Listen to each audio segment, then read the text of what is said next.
Há muito debate no meio libertário brasileiro a respeito de ser possível conciliar a ética libertária com uma moral tipicamente conservadora. Bem, se você conhece meu canal há algum tempo e se já acompanhou meus vídeos anteriores, provavelmente você sabe que eu sou um libertário conservador, ou talvez um conservador libertário. Hoje, a minha proposta aqui é me aprofundar no aspecto do conservadorismo em si e também argumentar o motivo pelo qual você, meu caro amigo libertário, deveria ter um olhar mais favorável sobre esse princípio moral, ainda que você não seja uma pessoa religiosa, não seja um apreciador de música clássica e não queira constituir uma família. E é claro, antes que eu me esqueça, você já me segue aqui no meu canal? Se ainda não me segue e se curte o trabalho que eu faço aqui no YouTube, clique aí embaixo em se inscrever e aproveite e deixe o seu like e o seu comentário neste vídeo, porque isso ajuda o meu canal a ser recomendado para mais pessoas que curtem esse tipo de assunto. Este é um canal pequeno, então toda ajuda é muito bem-vinda. E aproveite e me siga nas redes sociais que estão aparecendo aí na tela, Twitter e Instagram,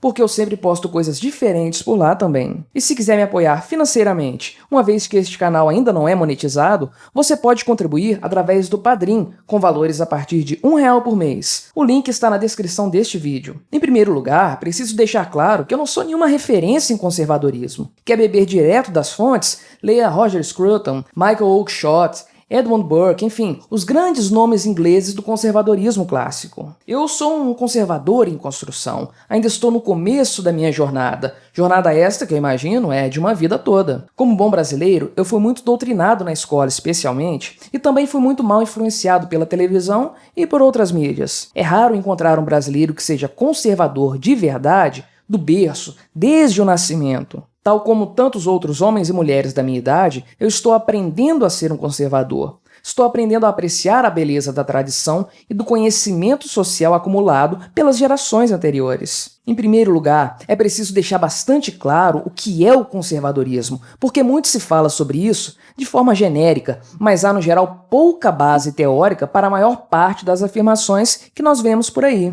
É claro que a definição de conservadorismo é, no fim das contas, bastante variada, mas eu tendo a utilizar a definição mais comumente aceita pelas pessoas. No caso, a ideia de que o conservadorismo é o repúdio a novidades não testadas, não aplicadas na prática e que contrariam o patrimônio social construído ao longo de décadas, este sim devidamente testado por nossos antepassados, decantado, purificado por meio de erros que foram abandonados em favor de práticas que se mostraram, com o tempo, mais proveitosas para a vida em sociedade. Em outras palavras, um conservador é um indivíduo cético em relação a novidades pensadas e paridas por iluminados, pensadores revolucionários que querem causar profundas mudanças sociais de cima para baixo, com sabe-se lá quais objetivos. De fato, o conservador repudia a revolução, a ruptura com padrões anteriores, a negação súbita e repentina do patrimônio social de uma cultura ou de uma nação. Afinal, ele sabe que uma casa é construída primeiro pela base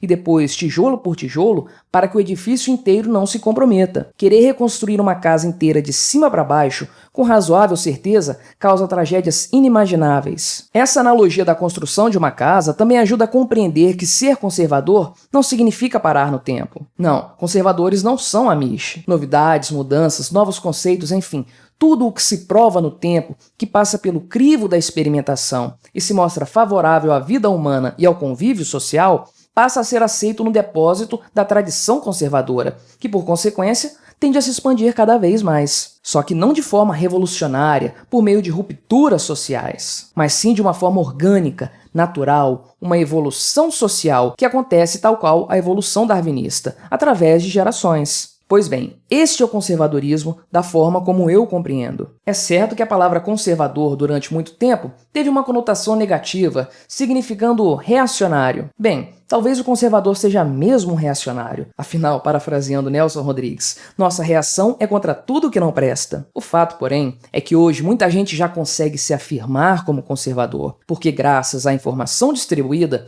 todo aquele discurso em uníssono da esquerda progressista brasileira se mostrou uma enganação. E o brasileiro, que tipicamente não é de esquerda, se descobriu conservador. Mas vamos com calma. Nem todo que diz Senhor, Senhor chegará aos céus. E nem todo aquele que se diz conservador é um conservador de verdade. O que temos é, isso sim, uma reação a todo o absurdo avanço das pautas progressistas por sobre a sociedade e um desejo de retorno a algumas bases. Ser contra uma ou outra coisa, contudo, não faz de ninguém um conservador. Não obstante a ótima frase do Nelson Rodrigues, o que define um conservador não é contra o que ele se posiciona, mas sim o que ele defende. E nisso, infelizmente, muitos ditos conservadores brasileiros ainda pecam bastante. É de se esperar que no Brasil, qualquer um que não seja um ultra-progressista esquerdista, a favor do aborto, da ideologia de gênero e da linguagem neutra, seja automaticamente chamado de conservador. Afinal, estamos falando da mídia mainstream, aquela que passou 2 décadas inteiras chamando o PSDB de direito, não é verdade? Não dá para esperar nada de diferente dessa turminha lacradora. Se você não é tão lacrador quanto eles, bem, aí está. Você será chamado de conservador. Não tenha dúvidas, vários nomes da política brasileira de direita,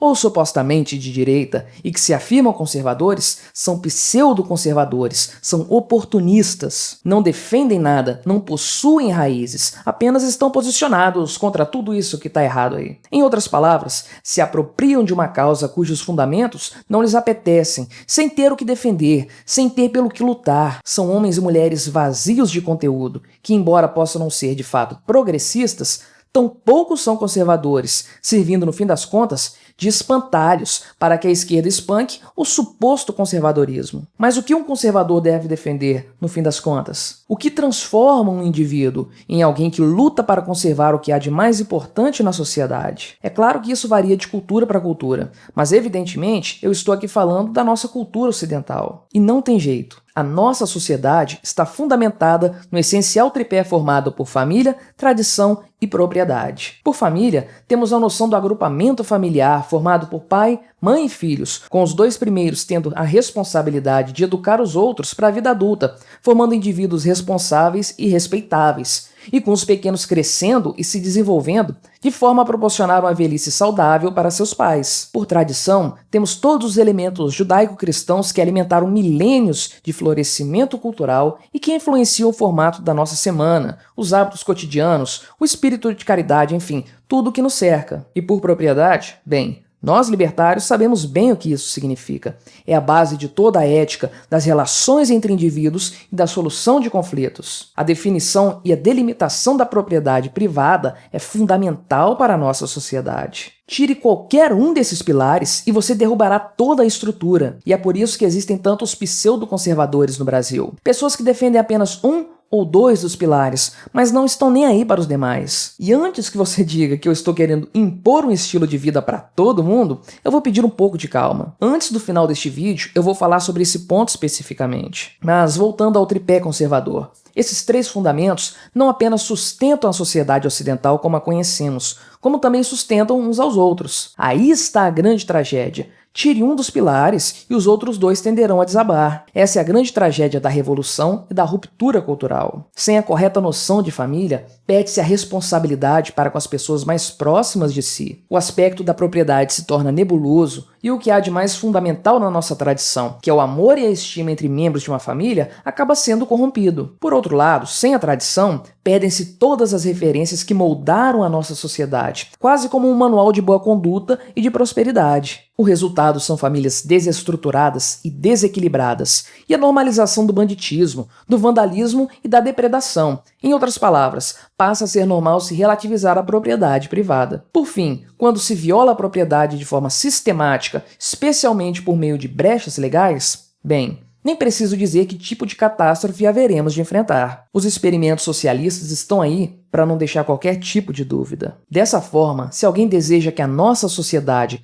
simplesmente não descambe para uma aberração social, algo que já temos visto acontecendo em certa medida, bem, esse alguém deveria pensar seriamente em valorizar o conservadorismo, ainda que não o pratique. Foi o conservadorismo inato dos nossos antepassados que fez a nossa sociedade prosperar durante séculos. E foi a mentalidade revolucionária e de ruptura das últimas gerações que tem criado uma série de problemas sociais ao nosso redor, na medida em que o progressismo despreza a família, relativiza a propriedade privada e debocha das tradições. Isso posto, a pergunta que deve ser feita é: todos deveriam ser conservadores? Para ser um bom sujeito, um indivíduo tem que ter o conservadorismo como base de sua moral? E bem, Eu não estou aqui para ditar regras para ninguém, nem para bancar o moralista. Como eu disse, eu não sou um herói, um santo. Eu sou meramente um conservador em construção. Mas aqui eu farei a distinção entre ser conservador e praticar o conservadorismo, algo que talvez possa parecer um tanto incoerente e paradoxal. Mas deixa eu utilizar o restante do tempo deste vídeo